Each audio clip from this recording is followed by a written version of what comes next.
अस्सलाम वालेकुम जोशीले ट्रैवलर्स। उम्मीद है भी तमाम दोस्त खैरियत से होंगे। आज वीज़ा सीरीज की एक बहुत ही ज़बरदस्त वीडियो मैं आप लोगों के साथ शेयर कर रहा हूं और ये वीडियो उन लोगों के लिए है जो लोग चाहते हैं कि वो अपना वीज़ा फॉर्म खुद से फिल करें और अपनी वीज़ा की एप्लीकेशन खुद सबमिट करें। तो दोस्तों, अगर आप लोग भी शेंजन वीज़ा अप्लाई करने वाले हैं और प्लान कर रहे हैं कि आप अपना वीज़ा खुद फिल करें, अपनी फीस खुद सबमिट करें, सारी चीज़ें खुद अपने हैंड से करें, तो ये वीडियो आप लोगों के लिए है। इस वीडियो को एंड तक जरूर देखिएगा।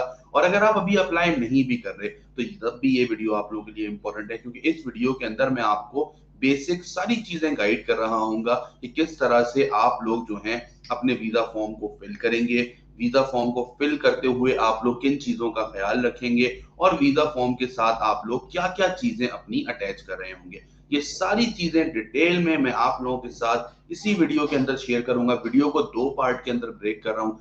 पहले पार्ट के अंदर मैं जो आप लोगों के साथ चीजें शेयर करूंगा उसमें है कि आप वीजा फॉर्म कैसे फिल करेंगे।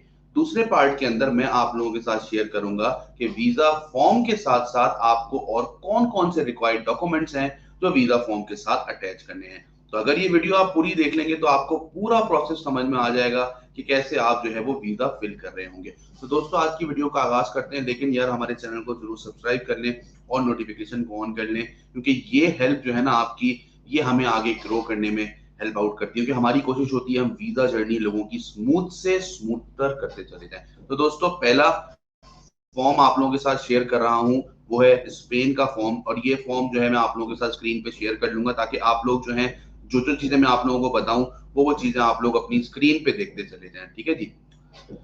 सबसे पहले स्क्रीन शेयर कर रहा हूं मैं आप लोगों के साथ। अभी आप लोग जो स्क्रीन के ऊपर अपने फॉर्म देखेंगे वो फॉर्म जो है ना वो स्पेन का वीजा फॉर्म है। ठीक है जी। स्पेन का वीजा फॉर्म आप लोगों के सामने स्क्रीन पे आ चुका है दोस्तों। और इस फॉर्म के अंदर मैं कोशिश करूंगा कि आप लोगों को हर चीज प्रॉपर गाइड करके दूं। ठीक है। अच्छा, जस्ट अ सेकेंड।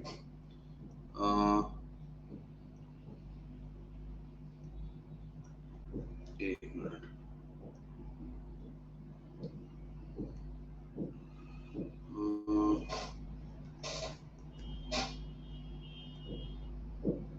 ठीक है जी। वीजा फॉर्म आप लोगों के सामने स्क्रीन पे है, आप लोग स्क्रीन के ऊपर देख सकते हैं वीजा फॉर्म को। दोस्तों, ये जो स्पेन का वीजा फॉर्म है इसको फिल करने के तरीका क्या है, सबसे पहले मैं आप लोगों को ये बता रहा हूँ। ठीक है जी। सबसे पहले आप लोग जाएंगे स्पेन के फॉर्म की वेबसाइट के ऊपर, स्पेन की वीजा की वेबसाइट के ऊपर, और वहां से ये फॉर्म आप डाउनलोड कर लेंगे। अच्छा, एक चीज का ख्याल रखना है कि ये फॉर्म जो है शेंजन का वीजा का, ये आपका ऑनलाइन सबमिट नहीं होता, बल्कि आप लोगों को इसको सिस्टम के ऊपर आपने फिल करना है और फिल करने के बाद फिर उसका एक प्रिंट आउट ले लेना है और प्रिंट आउट लेने के बाद उसके ऊपर साइन कर देना है। अच्छा, अब दो चीजें इसके अंदर इंपॉर्टेंट है। देखिए, सबसे पहले अगर आप वीजा फॉर्म की पहली वाली साइड देखें तो इसके ऊपर सबसे पहले आपकी एक पिक्चर आ जाती है। तो पिक्चर आपको लेनी है अपनी व्हाइट बैकग्राउंड के अंदर। व्हाइट बैकग्राउंड के अलावा आपका फेस क्लियर हो, अगर आप फीमेल हैं तो आपका जो स्कार्फ है उससे आपके कान नजर आ रहे हो, और कोशिश करें कि पिक्चर बिल्कुल आपकी क्लियर हो। जब आप स्टूडियो जाएं तो उसको आप बताएं अपना पर्पस कि आपको जो है वो शेंजन वीजा के लिए पिक्चर लेनी है, तो वो अकॉर्डिंगली आपकी पिक्चर ले रहा होगा।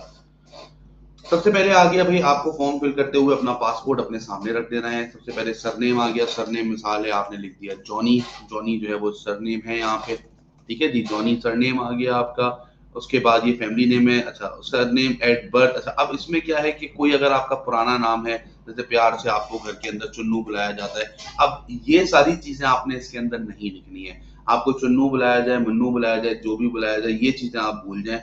आपको सिर्फ फर्स्ट नेम और लास्ट नेम जो आपके पासपोर्ट पे लिखा हुआ है उसके ऊपर आपने ध्यान देना है। ठीक है ना। तो ये वाली चीज जो है ना आपने डिलीट कर देनी है। ये मैं आपसे डिलीट कर रहा हूँ। फर्स्ट नेम आ गया आपका, फॉर एग्जाम्पल जॉनी है तो ये डैनियल जॉनी कर दें इसका नाम, भाई डैनियल जॉनी साहब है। ठीक है जी। डेट ऑफ बर्थ आ गई। इसके बाद डेट ऑफ बर्थ जैसे आपने लिख दी 5 फरवरी, कोई भी डेट ऑफ बर्थ है आपकी, 5 5 फेब 2010 फॉर एग्जाम्पल। ठीक है जी। प्लेस ऑफ बर्थ आ गई आपकी। प्लेस ऑफ बर्थ है आपकी जैसे कराची। ठीक है ना। कंट्री ऑफ बर्थ आ गई आपकी। कंट्री ऑफ बर्थ इसके अंदर आप लिख देंगे पाकिस्तान। ठीक है जी। देन उसके बाद आपकी करंट नेशनैलिटी क्या है, करंट नेशनैलिटी आपने अपनी लिखनी है। करंट नेशनैलिटी आपकी पाकिस्तानी है। ठीक है जी।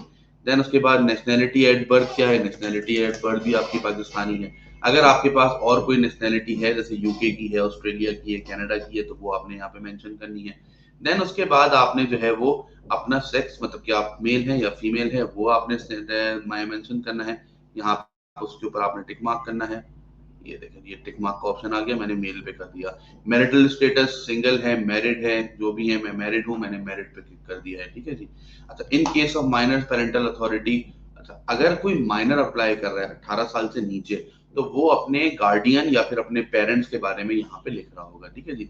आगे आ गया नेशनल आइडेंटिटी कार्ड नंबर, कुछ भी आप नेशनल आइडेंटिटी कार्ड नंबर यहाँ पे लिखते हैं। अच्छा, टाइप ऑफ ट्रेवल डॉक्यूमेंट कौन सा है आपका? Type of travel document obviously और ऑर्डिनरी डॉक्यूमेंट है, नॉर्मल पासपोर्ट है तो आपने उसके ऊपर टिक कर दिया। अच्छा, अब नंबर ऑफ ट्रेवल डॉक्यूमेंट क्या है ये मैं आपको बता देता हूँ। इसको बोलते हैं आपका पासपोर्ट नंबर। ठीक है जी, पासपोर्ट नंबर यहाँ पे आपने अपना मेंशन करना है। अच्छा,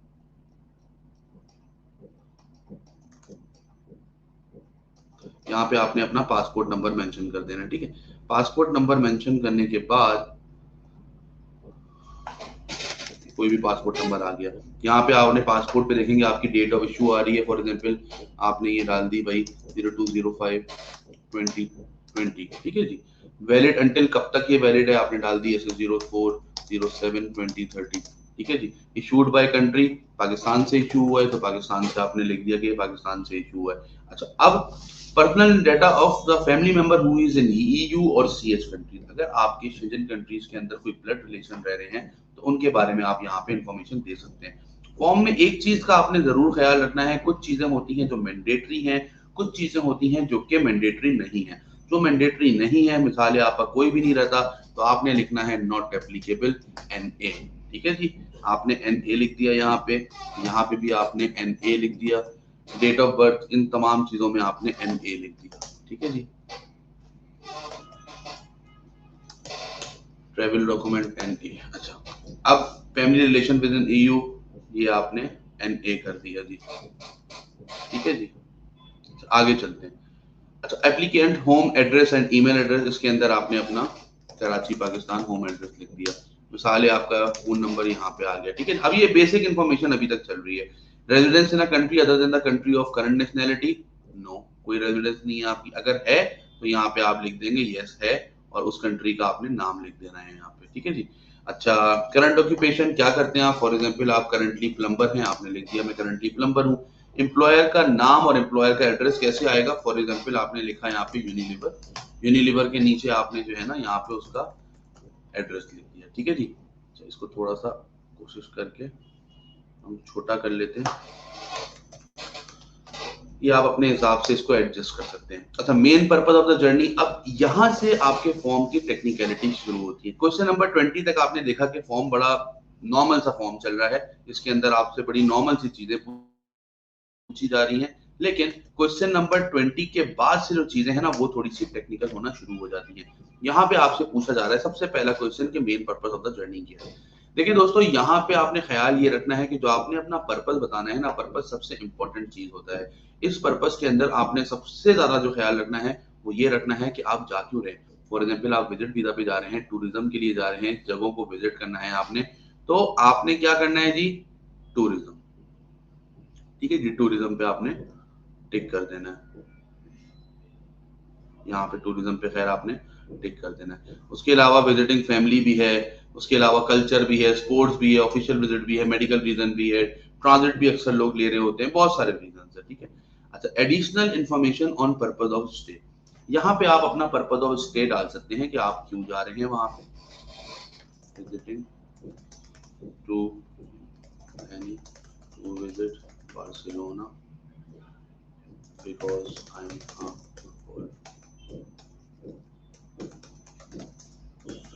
ठीक है। अच्छा, अब देखें दोस्तों, बात यह है कि आपको जो है ना अपना पर्पस ऑफ स्टे जो है वो बताना है कि आप वहां पे कहाँ रुकेंगे और क्या कर रहे होंगे। ठीक है, आगे।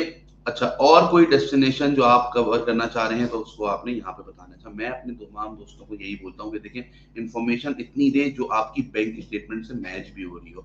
वहां जाके ठीक है आप कोई और कंट्री भी कवर कर सकते हैं, लेकिन शुरू में जो कंट्री जा रहे हैं ना उसी के बारे में ही बताएं। अच्छा, अब ये पूछ रहा है आपसे नंबर ऑफ एंट्रीज रिक्वायर्ड। अक्सर लोग बोलते हैं यार मैं सिंगल पे क्यों क्लिक करूं, मैं तो मल्टीपल पे क्लिक कर देता हूं। हरगिज़ ऐसा नहीं करें। अगर आप पहली दफा अप्लाई कर रहे हैं तो आप सिंगल पे ही क्लिक करें।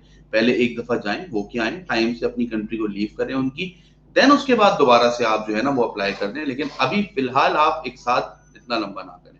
अच्छा जी, देन वो पूछ रहा है fingerprint collected previously for the purpose of stage, अगर नहीं हुआ तो आप नो कर दें। इससे पहले फिंगरप्रिंट अगर नहीं दिया आपने, अगर दिए हैं तो आप उसकी डेट लगा दें और वीजा स्टिकर नंबर, अगर आपको वीजा मिला है तो वो लिख दें। अच्छा, entry permit for the final country destination where applicable. अच्छा, अब एंट्री परमिट क्या है, फाइनल कंट्री, अगर आपने एक ही कंट्री से जाना है तो आप जो है ना, अब जैसे मिसाल है आपने बार्सिलोना जाना है, स्पेन से आपने करना है, ठीक है जी। वैलिड फ्रॉम, कब से कब तक, ये आपकी ट्रेवल डेट पूछ रहा है, किस दिन जाएंगे और किस दिन वापस आएंगे। अच्छा, अगर कोई बंदा आपको इनवाइट कर रहा है तो उसका यहाँ पे सरनेम आ जाएगा इनवाइटी का, जैसे फॉर एग्जांपल अहमद खान, यहाँ पे उसका सरनेम आ गया और नीचे उसका एड्रेस और उनका टेलीफोन नंबर यहाँ पे दे दिया जाएगा। अच्छा, दोबारा से यहाँ पे यही है कि नेम, अगर कोई कंपनी आपको इनवाइट कर रही है तो कंपनी के यहाँ पे आप एड्रेस और नाम लिख देंगे और नीचे उनका। अच्छा, नॉर्मली जो लोग बिजनेस विजिट के ऊपर जा रहे होते हैं, टेक्सटाइल वाले और दूसरे लोग, तो वो लोग यहाँ पे अपनी डिटेल्स देते हैं, जो कंपनी उनको बुलाती है उनके बारे में लिखते हैं और साथ उसके वो जो है ना डॉक्यूमेंट लिस्ट अटैच कर देते हैं। अच्छा, cost of travelling and living during the occupation stay. अच्छा, अब यहाँ बात आ जाती है आपकी बैंक स्टेटमेंट की। आपने पहले, सबसे पहले अपने टिकट्स की कॉस्ट निकालनी है, अपने होटल्स की कॉस्ट निकालनी है, आपको अपनी इंश्योरेंस की कॉस्ट निकालनी है, आपको एक कॉस्ट निकालनी है वहां पे ट्रेवलिंग की, खाने पीने की, एंड देन उस कॉस्ट को आपने यहाँ पे यूरोस के अंदर मेंशन करना है। आगे चलते हैं। अब यहाँ पे पूछ रहा है भाई कैसे करोगे, ये भी बता दो भाई। फॉर एग्जाम्पल आप कैश में करेंगे तो आपने लिख दिया भाई मैं कैश में कवर कर रहा हूँ, ठीक है ना। अच्छा, आई एम, अब यहाँ पे आया था, I am aware that if the visa fees is not refunded if the visa is refuse, visa अगर रिफ्यूज होगा तो वीजा फीस रिफंड नहीं होगी। ये सारी चीजें करके place of date and issue, जैसे मिसाल है कराची और यहाँ पे आपने आज की तारीख डाल दी, ठीक है। देन आपने इस फॉर्म का प्रिंट ले लेना है, प्रिंट लेके आपने इसके ऊपर साइन कर देना है। तो दोस्तों ये तो हो गया फॉर्म। फॉर्म फिल करना बहुत आसान है, यहाँ पे कोई तिगड़म नहीं है, ठीक है ना। अब मैं इसको बंद करता हूँ, आगे वाले स्टेज के ऊपर मैं आता हूँ आपके साथ कि भाई आगे क्या ऐसी चीज है जो आपको हेल्प आउट करेगी मेरी वीडियो के बाद, और वो क्या ऐसा डॉक्यूमेंट है जिसमें आपकी टेक्निकल नॉलेज बहुत ज्यादा काउंट करती है दोस्तों। अच्छा, ये भी मैं आप लोगों के साथ शेयर कर लेता हूँ। कोशिश मैं यही करता हूँ कि आप लोगों को डिटेल चीज करके दूं, ताकि अगर आप खुद से भी कर रहे हैं दोस्तों तो आप लोगों को चीजें सारी पता हो, ठीक है जी।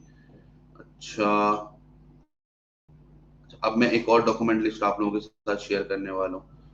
तो मैंने कहा है ना, ये वीडियो आप अगर पूरी देख रहे हैं ना, इंशाल्लाह आपको फायदा जरूर होगा। अच्छा, डॉक्यूमेंट लिस्ट कहाँ गई जी, वीजा डॉक्यूमेंट लिस्ट। अच्छा दोस्तों, ये डॉक्यूमेंट लिस्ट आप लोगों के सामने आ चुकी है इस वक्त, ठीक है। आप लोग अपनी स्क्रीन पे भी इस डॉक्यूमेंट लिस्ट को देख रहे होंगे।